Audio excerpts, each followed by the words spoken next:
লা ইস্তাখিরুনা সাআতাও ওয়া লা ইস্তাকদিমুন, তুই কোন সেকেন্ডে মারা যাবি ওটাও আমি আল্লাহ নির্ধারিত করে দিয়েছি। যদি কোনো মায়ের লাল থাকে তাহলে ওটা লাল কালি দিয়ে কেটে দে। কেউ কাটতে পারবে? 3 নম্বরে আমার আল্লাহ চ্যালেঞ্জ করেছেন, বিসমিল্লাহির রহমানির রহিম, বিআইয়ি আরদিন তামুত, তুই কোন জায়গায় মারা যাবে? তুই বাড়িতে মারা যাবে, নাকি মাঠে মারা যাবে, নাকি তুই লরির তলায় মারা যাবে, নাকি তুই বজ্রপাতে মারা যাবে, নাকি তুই অ্যাক্সিডেন্টে মারা যাবে, নাকি গাছের ডাল তোর ঘাড়ে ভেঙে পড়বে তুই মারা যাবি, ওটাও আল্লাহ নির্ধারিত করে দিয়েছে। বন্ধুরা আমার, আমাদের ইচ্ছা, আমাদের তামান্না, আমাদের আশা বাড়িতে মারা যাব, সামনে স্ত্রী থাকবে, সন্তান সন্ততি থাকবে, নাতি পোতা থাকবে, আর হাসতে হাসতে তাদেরকে বিদায় জানাবো।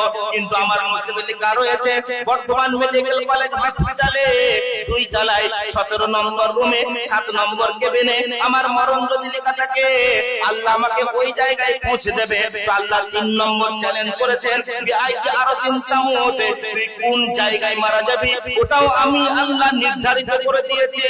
পৃথিবীর বুকে কোনো মস্তান যদি থাকে, পৃথিবীর বুকে কোনো মায়ের লাল যদি থাকে, লাল কালি দিয়ে আমার চ্যালেঞ্জটাকে কেটে দে। কেউ কাটতে পারবে? বলে